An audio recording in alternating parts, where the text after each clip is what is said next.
Bungie is a household name in the FPS world of gaming, and they also make some outstanding soundtracks to their games. Halo 3 comes to mind, but also Destiny has some absolutely amazing music to back their game and makes everything so much more epic and feel like it's on an even more bigger scope than it actually is.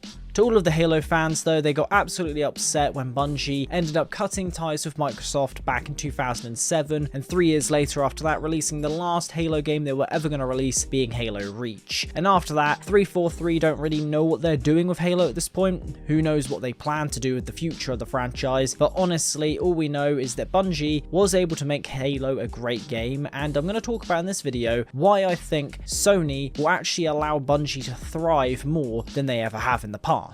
After the Halo franchise though, they went on to build their biggest thing yet, which is Destiny. Something that I played whilst growing up and honestly is a behemoth in comparison to what it was, especially at launch. Destiny 1 had tons of hype around it, primarily because Bungie was the name behind it, and this is especially at the time where every single company out there had their little fan base. Nowadays, a lot of people don't trust the big companies anymore as much as they used to. Destiny 1 had a ton of hype around it, mainly because Bungie was the household name behind it. However, for the first few years, the game was in a very rough spot. I started playing Destiny when I was in year 8, only 2 weeks after the release of the game. I had a load of friends telling me to play, so I ended up joining them and I ended up falling in love with a game and a world that honestly was massively unfinished, but there was so much charm behind it that I just wanted to keep playing. What ended up keeping a lot of people playing was the lore behind the game, but also the promise of what the game could eventually become. This was something that me and my friends would love to talk about and play for almost the entire 3-year run Destiny had. However, for me, I stopped playing around the end of year 1 after the Taken King came out, just due to my internet speed and not being able to do raids properly. But I still love the game. I'd still watch things and talk to my friends about Destiny all the time. I did feel very just outcasted because I just stopped playing purely because of my internet speed. I still got really hyped when Rise of Iron was being announced and when Destiny 2 was announced. The issue that Destiny had as a whole, and this led into the release of Destiny 2, was people would just say that the game was boring, it had no endgame activities, and that Bungie's worst game was Destiny. So a lot of hype for Destiny 2 was there, but it wasn't necessarily fully there because a lot of people just looked at this as, well, honestly, they've done nothing great since Halo 3. I remember seeing Destiny 2's trailer and just being really hyped about this game. I was in a Discord call when me and my friends were going to be playing some CSGO. I had to take a break, watch this trailer the moment it came out, and I had to message all of my friends who played Destiny, as the people I was talking to didn't, and they couldn't understand why I was getting so excited. 6 months went by and Destiny 2 eventually actually released, and me and my friends played this game non-stop for the first month of it coming out. We would constantly try and skive off school so that we could play this game. I think we basically had about 1 to 2 days off every single week trying to get off and play Destiny. It was ridiculous, but overall, sadly, the game after that month became really dull and stale to play,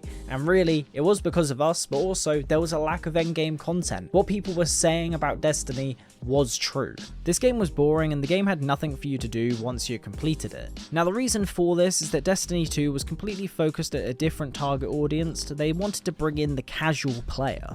So the core Destiny audience wasn't the target for their game. Bungie wanted to broaden the horizons and bring in more people. Now for me, these original moments left a stain on the game forever for me. I stopped playing it and then would come back after 2 terrible DLCs. We eventually got, at the end of year 1, one of the best DLCs that could rival the Taken King, Forsaken. Now this DLC and the Taken King are the only 2 reasons why I always find hope in the idea of what Destiny could be and what it is now, and that is because those 2 DLCs are prime proof that Bungie can get it right and do it spectacularly. However, the sad truth is that that is 2 times out of 11 DLCs being released, so it is kind of sad to see, but also it is one of those things where it keeps people invested because they're just hoping to get something on the same level as Forsaken or the Taken King every single year if possible. Yes, they might have released some good DLCs since Forsaken, but nothing was on the same level of story of that anyway for me when it comes to endgame content and just general storytelling. The build up around Forsaken and then the build up leading up to the future content right after was done perfectly. Sadly though, for me, I ended up just having to walk away from the franchise because I was just completely exhausted by this game. When I was younger, it felt like I could just completely play this game all the time, but nowadays there just doesn't ever feel like there's enough gripping content to keep me playing, but there always feels like there is too much content at mass for you to have to keep on top of. It's as if just that they went for a quantity over quality perspective with a lot of what they released. But because of everything from the beginning of this game and the DLCs coming out, I always feel like whenever they release new DLC that it's going to be another cash grab with very little added. From the content push to buy DLCs to buy silver, and now new cool dance moves that you can just show off to your friends, it just doesn't ever make me have fun anymore in this game. It just feels like they're trying to push a monetary perspective. However, I do have a massive amount of hope since they were purchased out. I ended up jumping back into Destiny very recently. I don't play it all the time, I play it every now and again, but overall I found it a lot more fun than I used to. I only play with my friends. That's a very big difference because I used to play by myself and with my friends all the time, but to be honest, I just can't play Destiny anymore by myself. I find it completely boring. But overall, playing it with friends, Destiny will be a great experience, especially for people who already have a rough idea of how Destiny works. There is though a massive amount of stuff that was added to the game that you have to learn. There is a lot more of a learning curve now than there was, let's say, 3 years ago. Destiny to me is only good when you're playing with people and you can talk to others whilst doing all these different activities. But the reason why I'm hopeful for Destiny is because of Sony. Sony has a great track record when it comes to games. From Spider-Man to God of War, from Uncharted to The Last of Us, all of these great games have been developed under Sony. And for me, when it comes across as if they want to make games to be a work of art over just being something that gets money is always great. They always seem like they want to make the story and gameplay something outstanding.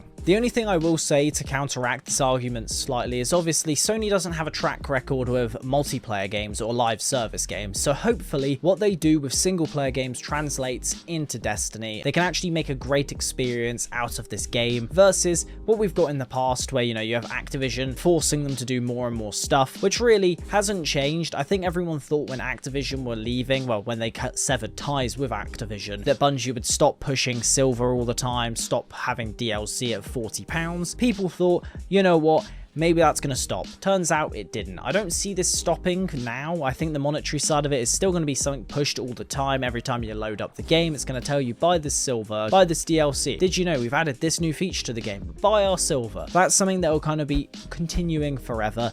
But hopefully we see the Sony style of approach, which is making a work of art versus just a game for money that you get with, let's say, Halo games right now, where the game really was just pushed out way too early. The game itself was awful. Really, it shouldn't have been released in the state it was, and it shouldn't have even been released at all if they hadn't have done it right in the first place. But overall, that is why I am actually really hopeful for this game. However, they do need to make some improvements to actually make this game more enjoyable for the new player. They need to have an actual in-game system that teaches people how these different systems work. They don't have to just constantly go online to figure things out properly. One thing that I think would be a cool idea would be something that tells you how this game got to where it is now. For me, I'd love to see someone like My Name is Bife do a voiceover, and they have their great artists work on a load of bits for, let's say, 10-minute long episodes, which goes over the events of Destiny from Destiny Year 1 all the way up to now, and loads of different side stories that you get within Grimoire cards. But the one thing that them being owned by Sony does is it means that everything that Bungie want to do to make this game better can actually come at a faster rate, because they can just simply ask for the funding for this game as long as they can prove that it's going to make a decent amount of money in return. The mixture of money backing them, the reputation of Sony, and what we know Bungie is capable of is why I am hopeful for this game, and I think they will thrive